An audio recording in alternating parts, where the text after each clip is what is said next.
Boa tarde, galera. Gutão aqui na área. Primeiro, gostaria de avisar que eu vou postar mais constantemente. Gosto de publicar, etc., mas não tenho tido tempo. No entanto, tenho recebido muitas mensagens de apoio, que o conteúdo é relevante, etc., etc. Então, a ideia aqui é movimentar um pouquinho mais. Então, não deixe de fazerem pedidos e, à medida que eu consiga, eu faço. Por outro lado, eu também andei vendo alguns conteúdos que me preocupam, a qualidade do. Tem muita coisa boa no YouTube também, mas tem algumas coisas que são nem sempre tão bem explicadas assim. Então vamos lá. Hoje a gente vai falar de um negócio que a turma adora, né? Que são os ETFs alavancados, né? Normalmente vendido como ganhe 3 vezes, mas nunca explicado tão a fundo. Então, o que é isso? Os ETF, vocês sabem bem, né, são fundos que são negociados em bolsa, funcionam bastante bem. E nos Estados Unidos acaba que a gente tem alguns veículos, né? E aqui especificamente estou falando do TQQQ e do SQQQ. Tá? Lembrem que o QQQ sozinho, né? Ele é o Nasdaq 100, CMOs, etc. Todo mundo sabe, conhece. Quem quer estar investindo em tecnologia, ele funciona bem também. O TQQQ, ele é um ETF que é long, então ele é comprado 3 vezes. E o SQQQ é um short 3 vezes, tá? Então a ideia é dar 3 vezes o resultado diário deste índice aqui. Qual que é o meu problema? O problema é que, eu não posso falar o nome, senão o YouTube me tira do ar, etc. Os bonitões, eles só falam da parte do ganho, mas a verdade é que você está exposto nas duas pontas, não importa se você está no longo ou no curto, tá certo? Por quê? A ideia é a seguinte, tá? Então eu tenho lá o resultado diário, etc. Então, se Nasdaq sobe 1%, o negócio sobe 1, 2, 3%. E o inverso é verdadeiro. Né? Se eu estou longo, Nasdaq cai 1, eu caio 1, 2, 3. Qual que é o meu problema com isso? E o short é a mesma coisa, né? Se eu acredito que o mercado vai cair, eu ganho, né? Ganho 3 vezes. Se o mercado cai 1, eu ganho 3 vezes esse 1. Se o mercado sobe, eu perco, e assim sucessivamente. O que importa é que a ideia é 3 vezes o resultado diário. E por que a palavra diário é tão importante?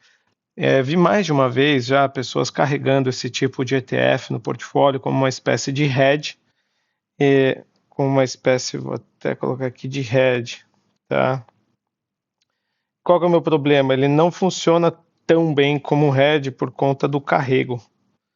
O carrego, o custo de financiamento, custo de você ter isso no seu portfólio, ele é muito elevado e ele acaba não funcionando muito bem como um hedge, porque infelizmente os preços não se comportam dessa forma linear e são muito mais parecidos com um dia sobe, um dia cai mais, outro dia sobe, outro dia cai, sobe, sobe, cai, cai, cai.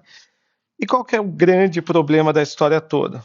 Quando a gente tem grandes swings de preço, é matemático, né? Então vou aqui deixar um pouquinho menor. É matemático o negócio. Então, se eu tenho um grande swing de preço, e aí a gente vai fazer um estudo de caso, que eu não expliquei, mas é uma explicação, mas um estudo de caso, o meu problema é, a gente teve, né, 2 dias agora de, de bolsa, né, caindo 10%, etc, tal. Imagina que você tem um deslocamento de 10% mais 10%. Ao todo, você está marcando 20%. 60% para baixo, né? Porque você tomou 10 no dia, que é 30, né? Então, menos 10, você está menos 30. No outro dia você fala, não, agora vai subir. Menos 10, e aí agora você está menos 30 de volta. Que vai dar, daria um pouco menos porque ele é composto, etc., mas a base fica menor.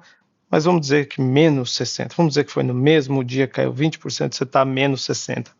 para baixo. Ou pior ainda, você é teimoso e fala, não, mas agora o mercado vai voltar e no outro dia cai mais 10, você está mais 30 para baixo. E aí você está menos 90% para baixo. Qual que é o problema disso?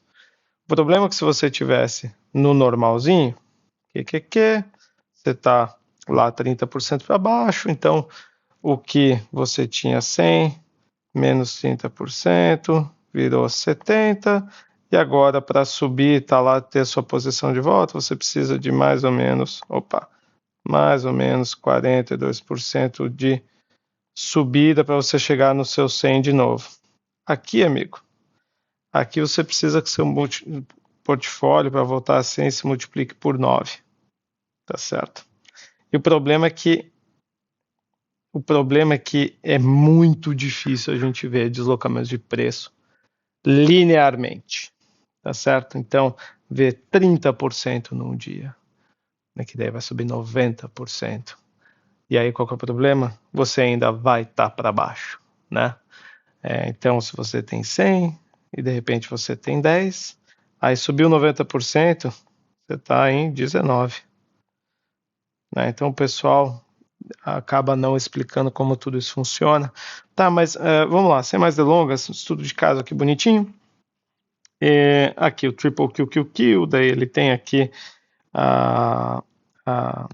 né, tem toda a explicação dele, aí aqui daily Target, como que eles fazem isso com contratos de swap, etc., futuros, e 3 vezes, né, tá aqui 3 vezes, eu já ensinei vocês conseguem entrar em tudo, eu faço questão de usar ferramentas que todo mundo tem acesso, e aí aqui você tem o fact sheet, que mostra aqui, ó, o triplo QQQ até março ali, nossa, tá desatualizado, né? Ele estava apanhando, caindo menos 27, por quê? Porque o Nasdaq estava caindo, até aqui tudo bem. Isso que eu queria mostrar para vocês mesmo, esse aqui, ó. Tem um de semicondutor aqui que é legal. 3 vezes semicondutor, também tem o short, SOXL, etc. Tem um monte, tá? Mas eu gostaria de exemplificar, eu não sei se vocês já ouviram falar de um ETF da Direxion, BRZU, né? E se você olhar aqui, ele está marcando 99,5% para baixo all time, justamente porque o Brasil né, deu uma derretida, etc. E aí ele era um ETF 3 vezes até o Covid, que aconteceu mais ou menos aqui, ó, se segurar com os 2 dedinhos, em março de 20, isso, 510, caiu 30%, caiu 30% o Brasil, ele era vezes 3, ele caiu quase 90% e parabéns, explodiu. E o que aconteceu? Ele passou a não conseguir mais se financiar, tá? E aí ele passou a ser 2 vezes. Então, assim, a chance do investidor recuperar o recurso que ele né, a chance do investidor recuperar o recurso dele se esvaiu completamente, né?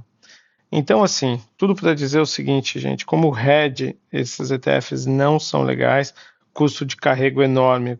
Eu não sou o maior fã do uso, mas se você quiser negociar um dado, se você quiser fazer uma proteção para um dia, 2, tudo bem. Carrego não dá.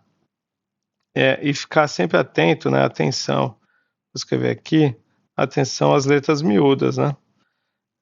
Letras miúdas é um negócio que é caro de carregar, porque é caro de financiar e deveria ser, tá? E principalmente entender, né, gente? Vocês precisam entender no que estão investindo. Me parece leviano pensar que vou investir, vou ganhar 3 vezes, tal. Vai ganhar 3 vezes se a bolsa só subir, né? Se ela continuar só subindo, subindo, subindo, e como eu mostrei aqui, infelizmente os preços não se comportam de forma linear. Existem outras formas de fazer hedge, tá? A gente pode fazer um outro vídeo sobre isso, etc. Mas para hedge, vocês podem considerar, dependendo do tamanho da carteira, né? Opções, né? Opções, que daí você abre mão um pouco do upside, né? Straddle, put, call, etc, etc. Você pode fazer também via futuros, dependendo do tipo de exposição que você tem. Você pode fazer através de alguns produtos estruturados, né? Então vamos chamar aqui de notas. Notas estruturadas. Ou, né? O que você pode fazer é diminuir sua exposição, diminuir o risco. Tá com medo, diminui o risco. Se, né, se achar adequado. Pô, você é um cara que é um 50-50, renda fixa, renda variável. Só que a renda variável andou e agora você está 30-70, rebalanceia. Ah, não, mas vai continuar subindo, mas estou com medo. Tudo bem, então faz um 40-60, balanceia, põe um pouco no bolso. Ao longo do tempo é a disciplina que vai acabar premiando. Tá bem? É isso. Me avisem, digam se faz sentido, se não faz. Enfim, vamos que vamos, tá bom? Valeu, um abraço, boa semana.